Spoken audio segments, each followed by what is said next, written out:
मीरा नाम की एक विधवा औरत अपनी बच्ची रितु के साथ रहती थी। वह अपनी आजीविका के लिए लोगों के घर जाकर कपड़े लाती और उन कपड़ों से प्रेस करती थी। प्रेस करके वह अपनी आजीविका चलाती थी। एक दिन मीरा और उसकी बच्ची रितु बाजार जा रहे होते हैं।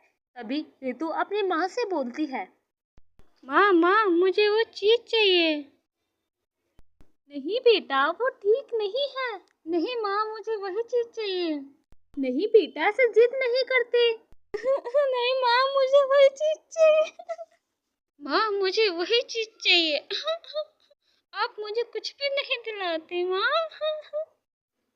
बेटा, मेरे पास इतने पैसे नहीं हैं, मैं तुम्हें वो चीज नहीं दिला सकती। मेरी गुड़िया, मेरी बात समझो। चलो घर चलो बेटा। फिर वह दोनों माँ बेटी घर आ जाती हैं। साथ में मीरा और उसकी बेटी रितु टहलने चली जाती है। माँ माँ, यहाँ तो कितना अच्छा लग रहा है। बहुत अच्छा लग रहा है, वरना तो मेरे पति की जाने के बाद मेरी तो सारी खुशियां ही चली गई थी। बहुत अच्छा लग रहा है बेटा यहाँ। कितनी ठंडी हवाएं चल रही है यहाँ पर। हाँ बेटा, चलो थोड़ी और आगे चलकर आते हैं।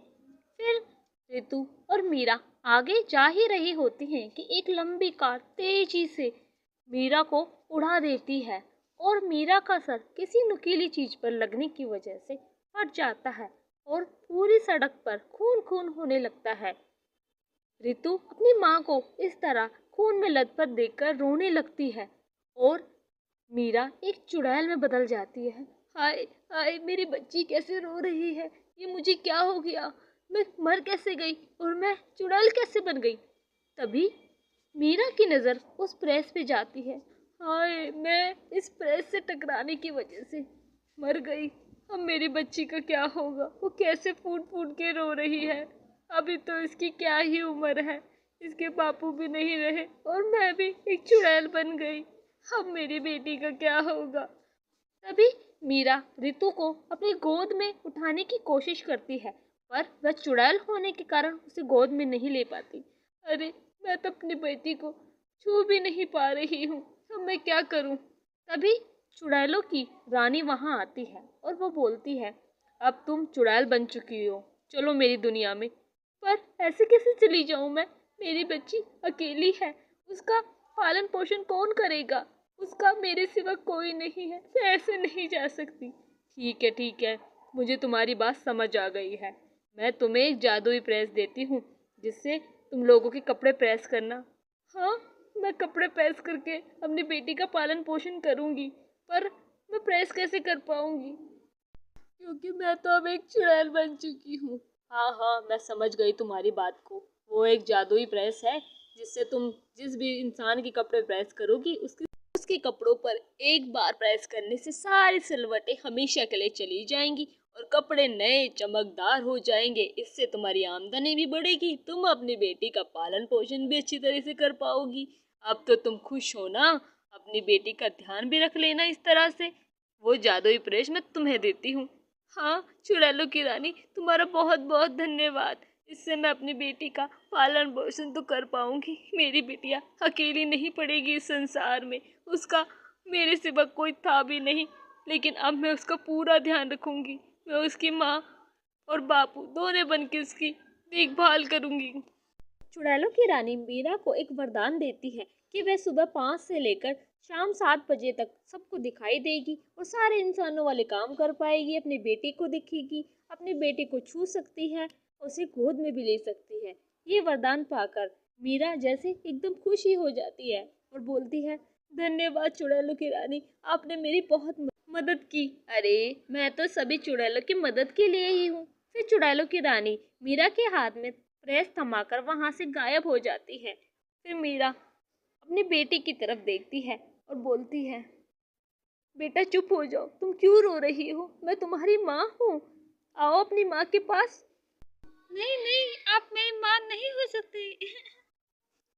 नहीं बेटा, मैं ही तुम्हारी माँ हूँ। देखो, मेरे पास वो लॉकेट भी है। मैं मर गई थी ना, इसलिए मैं चुड़ैल बन गई। क्या सच में आप मेरी माँ हो? हाँ बेटा, मैं ही तुम्हारी माँ हूँ। ये देखो लॉकेट, इसे तो तुम पहचानती हो ना, तुमने अपनी माँ को दिया था। हाँ हाँ, ऋतु अपनी माँ के गले लग जाती है और फिर मीरा अपने इंसानी रूप में आ जाती है। मीरा बोलती है चलो बेटा घर चलते हैं। फिर मीरा घर चली जाती है और अपने प्रेस का काम शुरू कर देती है। लोग उसके द्वारा प्रेस किए गए कपड़ों से बहुत खुश होते हैं। एक दिन उसकी पड़ोस वाली उससे बोलती है, अरे वाह रितु की माँ, तुम्हारी ये प्रेस तो जादुई लगती है। जब से मैंने कुर्ती की प्रेस करवाई है कितनी चमक रही है। हाँ हाँ, ये तो टेक्नोलॉजी है। अरे वो टेक्नोलॉजी नहीं टेक्नोलॉजी होती है। आप तो इंग्लिश बोलना छोड़ ही दीजिए। हाँ हाँ ठीक है, लाओ मेरे प्रेस के पैसे। हाँ हाँ देती हूँ ना, मुझे तो बहुत पसंद आती है आपसे प्रेस करवाना। ये लीजिए पैसे और मैं फिर कल आऊंगी अपनी नई कुर्ती लेके। हाँ हाँ ठीक है, आ जाना, अभी मेरे पास बहुत काम है। ठीक है। फिर ऐसे कहकर मीरा शाम के 7 बजे तुरंत अपने घर चली जाती है। वह डरावनी चुड़ैल में बदल जाती है। पर अब मीरा के पास इतने पैसे होते हैं कि वह अपनी बच्ची का अच्छे से पालन पोषण करती है और उसे स्कूल भी भेजना शुरू करती है। ऐसे ही प्रेस करते हुए कई साल बीत जाते हैं। एक दिन एक चोर की नजर उस जादुई प्रेस पे पड़ती है। वह बहुत खुश होता है और बोलता है, आहा, आज तो रात में मैं इस प्रेस को चुरा लूंगा, इसे बेचकर अच्छी दुगनी कीमत लूंगा और फिर मेरी तो चांदी ही चांदी होगी। आज रात ही मैं चोरी करने इसके घर में जाऊंगा। फिर रात को मीरा और उसकी बेटी रितु सो रहे होते हैं। वह चोर उनके घर में आ जाता है। आहा, घर तक तो पहुंच गया, अब उस जादुई प्रेस को ढूंढता हूँ। चोर जैसे अंदर जाता है उससे कुछ सामान गिर जाता है। आवाज सुनकर मीरा जग जाती है। कौन है घर में, मेरे सामने आओ। वह चोर मीरा को चुड़ैल रूप में देखकर बहुत डर जाता है। चुड़ैल, चुड़ैल, इस घर में चुड़ैल है। मैं सभी गांव वालों को बता दूंगा कि यहाँ एक चुड़ैल रहती है। कैसे बताओगे? यहाँ से मैं तुम्हें जिंदा जाने दूंगी तभी तो। फिर मीरा अपनी जादुई प्रेस से उस इंसान को जला देती है और उसे मार देती है और गांव में उसकी लाश को फेंक आती है। सुबह सभी गांव वाले उस चोर की लाश को देखते हैं। एक आदमी बोलता है, अरे ये तो वही चोर है जिसने कुछ दिनों पहले मेरे घर में चोरी की थी और इसे मैंने रंगे हाथों पकड़ लिया था और इसकी खूब धुनाई की थी। फिर दूसरा आदमी भी बोलता है, हाँ हाँ भाई, ये तो वही चोर है, पर ये ऐसे मरा कैसे? फिर एक गांव वाले की नजर उस जले हुए निशान पे जाती जो प्रेस का निशान होता है। अरे भाई, इसके ऊपर तो देखो प्रेस का निशान है, इसे जरूर उस इंसान ने मारा है जिसके पास प्रेस है या जो कोई प्रेस का काम करता है।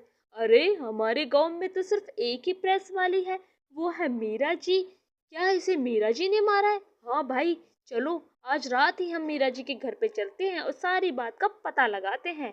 सारे गांव वाले एक मत करके मीरा के घर जाने का विचार बनाते हैं। जब रात में वह मीरा के घर जाते हैं तो मीरा 7 बजे के बाद एक डरावनी चुड़ैल में बदल जाती है। गांव वाले जैसे ही घर में पहुंचते हैं पर डरते हैं।